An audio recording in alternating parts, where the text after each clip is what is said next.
Assalamualaikum warahmatullahi wabarakatuh.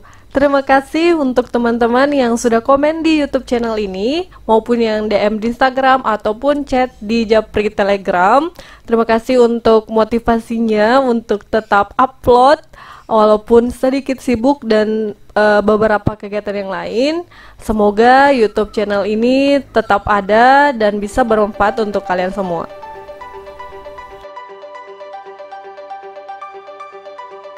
Oke, kita lanjut bahas soal pretest bagian ketiga, teman-teman. Video-video sebelumnya, dua video sebelumnya itu ada soal acak. Nah, sekarang saya lanjut lagi ke soal acak juga, soal awal dan akhir. Kita ke soal nomor 7 untuk soal pertama. Minyak nabati dari kelapa sawit dapat digunakan sebagai bahan baku pembuatan biodiesel jika direaksikan dengan metanol dan natrium hidroksida atau NaOH. Reaksi yang mendasari proses tersebut adalah ada iklan ya teman-teman. A. Reaksi adisi, B. Reaksi eliminasi, C. Reaksi redoks, D. Reaksi transesterifikasi. Kira-kira nomor 7 untuk pembuatan biodiesel, reaksi yang digunakan reaksi apa? Adisi, eliminasi, redoks, atau yang bagian D? Penyelesaian untuk nomor 7, transesterifikasi adalah proses yang digunakan untuk memodifikasi struktur ester. Biodiesel dibuat melalui suatu proses kimia yang disebut transesterifikasi, di mana reaksi antara senyawa ester dengan senyawa alkohol atau metanol. Jadi dari penjelasan di sini kita sudah bisa jawab bahwa pembuatan diesel itu menggunakan reaksi transesterifikasi. Kemudian untuk reaksi A, B, C ini masuk materi kimia kelas 3 semester ini. Kimia organik ya, kimia organik. Lebih tepatnya ke jenis-jenis reaksi organik. Ini ada reaksi adisi. Inti dari reaksi adisi adalah perubahan ikatan rangkap ke tunggal. Kemudian reaksi eliminasi kebalikannya dari tunggal ke rangkap. Kemudian reaksi redoks itu dipelajari dari kelas 10 SMA dasarnya ya. Kemudian berkembang ke penyetaraannya dan pemanfaatannya di kelas 12 SMA. Khusus untuk pembuatan biodiesel dengan yang direaksikan dengan metanol dan NaOH, reaksi yang tepat adalah reaksi transesterifikasi. Lanjut ke soal nomor 8. Soal nomor 8 itu akan saya jelaskan dengan cara manual ya teman-teman. Jadi saya video dan insert, masukin ke dalam video yang akan saya edit. Definisi belajar dari siang sampai malam ya teman-teman. Sekarang tagnya malam, baru sempat untuk lanjutkan lagi pembahasan untuk soal pretest kimia. Ke soal nomor 8, nama IUPAC senyawa organik berikut yang benar adalah A. 3-etil butanal, B. 3-isopropil 2-pentanol, C. 4-okso 3-heksanol, atau D. asam 2-etil 3-metil butanoat. Untuk menjawab soal senyawa organik ini, kalian harus pahami konsep pelajaran kelas 12 materi kimia organik, gugus fungsi, aldehid, alkohol, eter, asam karboksilat, ester, dan juga eter. Nah, nanti saya cantumkan cara hafalnya di bagian video ya teman-teman. Untuk menjawab soal nomor 8 ini, kita buat dulu strukturnya masing-masing. Untuk yang bagian A, itu 3-etil butanal. Maksud soal nomor 8 butanol. Butanol ini. Butanal. Oke, al. Maksud soal nomor 8 ini adalah yang mana nih jawaban opsi A, B, C atau D yang memiliki penamaan yang benar teman-teman. Kalau kita gambar, saya zoom dulu ya. 3-etil butanal, butana. C-nya ada berapa kalau butana teman-teman? C-nya ada 4 ya. 1, 2, 3, 4. Kemudian al, artinya dia memiliki gugus fungsi aldehid. Aldehid itu rumusnya RCOH. Jadi nanti di bagian sininya itu memiliki gugus fungsi R-nya ini COH. Kemudian di opsi A 3 etil. Kita anggap penomoran satunya di sini nomor 1, 2, 3, dan 4. Katanya di nomor 3 ini ada etil. Etil apa teman-teman? C2H5 ya, atau bisa ditulis juga jadi CH2 dan CH3. Nah, kira-kira ini penamaan IUPAC-nya benar atau salah? Salah ya, karena rantai utamanya itu yang ini teman-teman. Rantai utama atau rantai terpanjangnya. Jadi di nomor 4, saya lengkapi dulu ya hanya. Ini CH3, CH2. Oke. Jadi di nomor 3 itu ada apa lagi nih? Ada metil. Kita hitung 1, 2, 3, 4, 5. Jadi bukan butana, harusnya adalah kalau 5 apa? Pentana ya. Pentana. Ini rantai terpanjangnya. Jadi nama IUPAC yang benar adalah 3 metil. Maafkan ya teman-teman suara motor. 3 metil pentanal. Ada al-alnya karena dia aldehid. Itu untuk bagian A. Kemudian berarti yang A salah ya. Kita kasih cari jawaban yang benarnya. Yang bagian B, kita tulis dulu namanya 3 isopropil 2 pentanol. Oke. 3 isopropil 2 pentanol. Pentana, C-nya ada 5. 2, 3, 4, 5. Kemudian nomor satunya misalnya saya tulis dari sebelah kanan lagi. 1, 2, 3, 4, 5. Terus katanya di strukturnya itu di nomor 2 ada ol. Ol ini gugus fungsi OH ya teman-teman. Jadi di sini ada OH. Kemudian di nomor 3 rantai karbon C nomor 3 ada isopropil. Jadi bentuknya seperti ini. CH3, CH3. Saya lengkapi hanya yang lain dulu ya. CH3, CH2, dan CH3. Nah, kalau seperti ini kira-kira penamaannya benar atau salah? Kalau seperti ini salah ya teman-teman.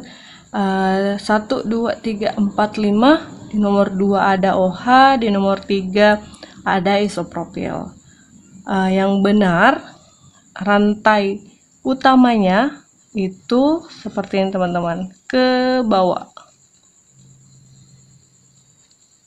1, 2, 3, 4, 5. Jadi yang benar yang di sini ya. Di sini ada 4 dan 5. Untuk kasus bagian B, ini 1, 2, 3, 4, 5. Kemudian rantai karbon utama yang tadi sebelumnya 1, 2, 3, 4, 5. Jika ada rantai utama yang memiliki rantai karbon atau C yang sama panjangnya, maka yang prioritas adalah rantai utama yang memiliki banyak cabang. Yang memiliki banyak cabang adalah yang ini teman-teman. Rantai utama yang seperti ini. Cabangnya di nomor 3 ada C2H5 dan di nomor 4 ada CH3. Jadi namanya itu menjadi metil etil dulu ya. 3 etil, 4 metil, 2, kalau 5 pentanol. Nah, ini yang seharusnya penamaan yang benar. Jadi untuk opsi bagian B juga salah. Kita ke bagian C.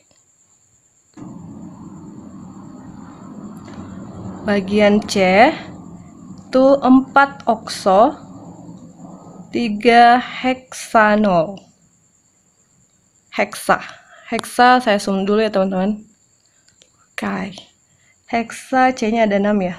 1, 2, 3, 4, 5, 6.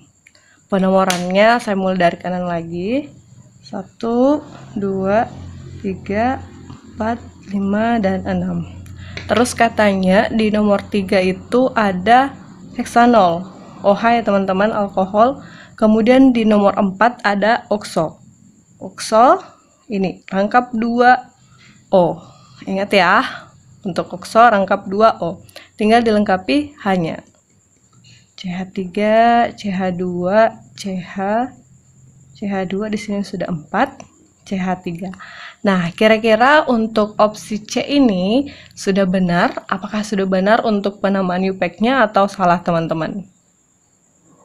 Jawabannya adalah salah ya, keliru ya teman-teman. Harusnya itu menjadi seperti ini. Kita buat C ada 6. Oke. Kemudian rangkap duanya atau oksonya di sebelah kiri. Kemudian di sini nilai OH-nya. Lengkapi dulu untuk hanya. Oke, jadi penomoran tetap dari kanan. Nah, ini nih yang benar teman-teman. Namanya 4 hidroksi 3 heksanon. 4 hidroksi 3 heksanon. Di nomor 4 ada OH dan di nomor 3 ada keton. Kenapa seperti ini? Karena yang jadi prioritas adalah gugus fungsi keton daripada dibanding gugus fungsi OH. Jadi yang menjadi prioritasnya teman-teman adalah gugus yang ini, gugus ketonnya. Kita harus mulai penomoran dari keton dulu. Jadi kalau 4 okso itu salah ya teman-teman. Kalau misalnya kita hitung dari kiri 1, 2, 3 itu tetap 3 okso ya. 3 okso, 4 nggak bisa ya, tidak bisa 4 okso 3 heksanol, itu salah karena yang menjadi prioritasnya harusnya adalah keton, ya. Jadi penomoran yang paling dekat di rantai utama itu harus mulai dari keton dulu baru OH ini ya. Jadi nomor opsi C yang benar itu harusnya 4 hidroksi 3 heksanon. Heksanon keton yang menjadi prioritasnya, bukan alkohol. Jelas ya? Jadi jawaban yang tepat untuk nomor 8 adalah asam 2-etil 3-metil butanoat. Yang bagian D, kita buat dulu strukturnya biar lebih jelas. Asam 2-etil 3-metil butanoat. Ini kira-kira gugus fungsi apa teman-teman? Saya zoom dulu ya.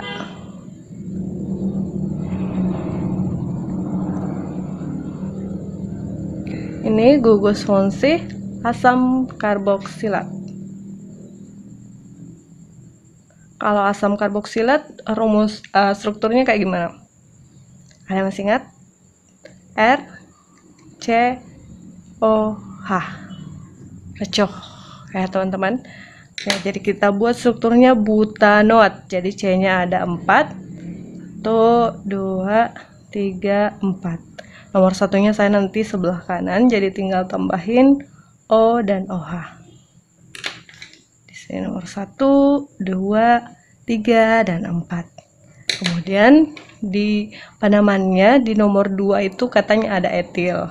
Oke, jadi di sini ada C2H5 atau CH2CH3. Di nomor 3-nya ada metil atau CH3. Kita lengkapi hanya dulu. Oke.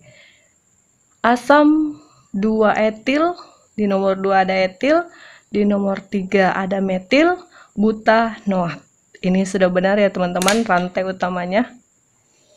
Ini, goyang kertasnya.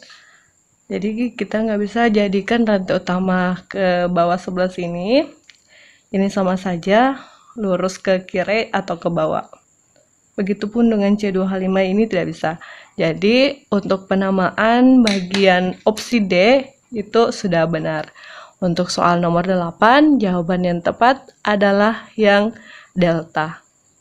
Dengan nomor 9, saya jelasin dengan menulis manual supaya kalian juga terlatih menulis catatan dengan manual. Soal nomor 9. Jika pada suhu dan tekanan tertentu 1 liter gas oksida nitrogen NXOY tepat habis bereaksi dengan 2 liter gas H2 menghasilkan 0, liter gas N2 dan 2 liter gas H2O, maka bilox atom N pada oksida tersebut adalah A+1, B+2, C+3 atau D+4. Penyelesaian untuk menjawab soal nomor 9 kita pakai rumus hukum perbandingan volume teman-teman. Jadi perbandingan volume itu berbanding lurus dengan koefisiennya. Langkah pertama kita tulis dulu reaksinya. NXOY ini ada di reaksi NXOY, kemudian bereaksi dengan H2 tambah H2 menghasilkan N2 tambah H2O. Jadi ada dekingnya, ada kuncinya untuk soal nomor 9. Perbandingan volume itu sebanding dengan perbandingan mol dan perbandingan koefisien. Nah, caranya yang pertama NXOY ini di bagian soal itu ada 1 liter. Jadi kita bisa tulis di sini teman-teman 1 liter. Artinya ini volumenya berbanding lurus dengan koefisiennya. Di sini 1 juga. Kemudian di soal H2-nya ada 2 liter. Di sini ya teman-teman, 2 liter. Menghasilkan 0,5 liter N2. 0,5. Dan 2 liter gas H2O. 2 liter gas H2O. Oke. NXOY dan 2H2O ini adalah pereaksi, atau kita bisa tulis ini reaksi bagian kiri. Yang N2 dan 2H2O adalah reaksi bagian kanan. Kemudian kita tulis persamaan. Bagian kiri, yang pertama untuk unsur N itu koefisiennya 1 kali X. 1X ya teman-teman. Kemudian di bagian kanan 0,5 kali 2 berapa? 1 ya, jadi N-nya di sebelah kanan itu sama dengan 1. Jadi persamaan N dari kiri dan kanan itu 1X dari kiri sama dengan 1. Jadi X sama dengan 1 bagi 1, hasilnya 1. Oke, lanjut ke apalagi nih setelah N, ada O. Kita kan untuk soal nomor 9 ini kita mau tahu N-nya ini ada berapa dan O-nya ada berapa. Lanjut ke bagian O. Di sebelah kiri O-nya ada Y. Nah, ada 1 koefisiennya, jadi 1 Y. Diumpamakan, dimisalkan O sama dengan 1 Y. Kemudian di sebelah kanan, mana nih O-nya? Oh ini.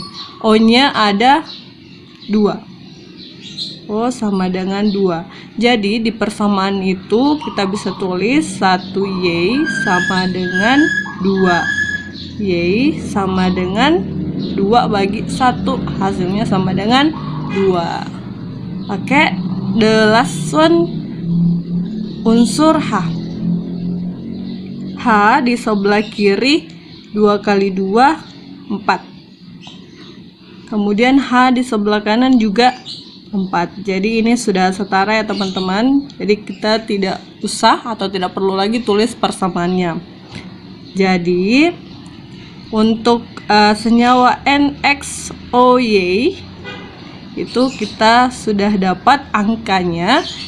X-nya tadi 1. Atau di sini ya, X-nya ada 1 ya, ini X-nya sama dengan 1. Jadi N1, kemudian O sama dengan Y. Y-nya tadi sama dengan 2. Jadi ini bisa dituliskan jadi hasilnya NO2.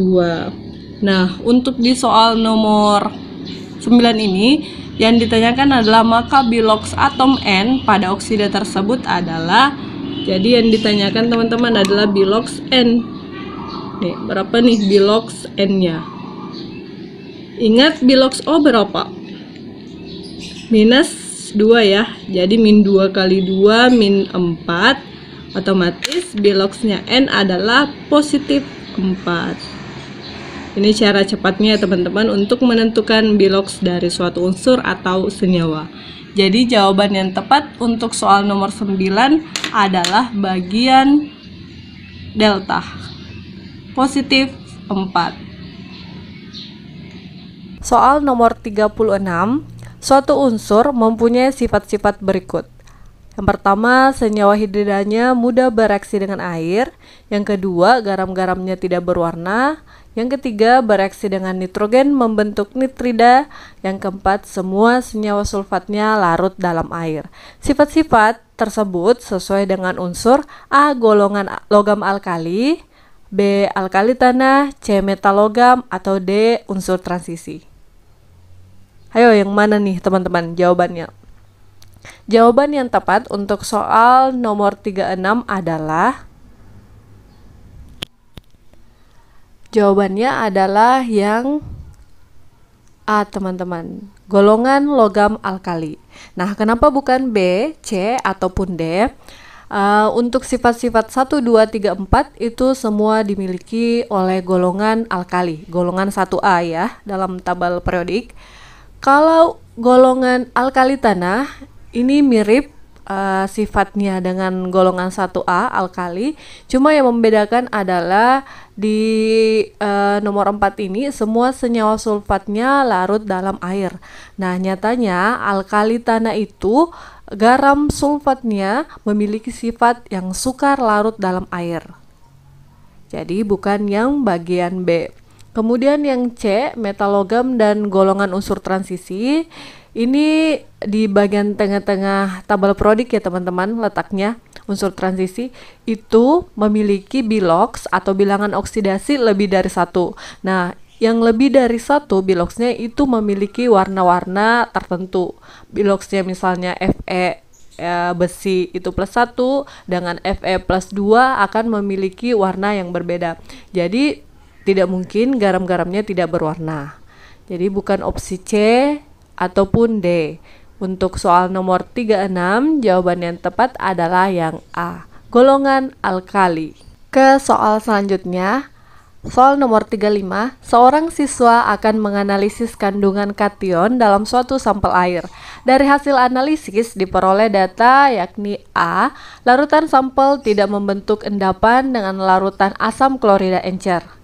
Kemudian B-nya membentuk endapan setelah dialiri gas H2S atau hidrogen sulfida.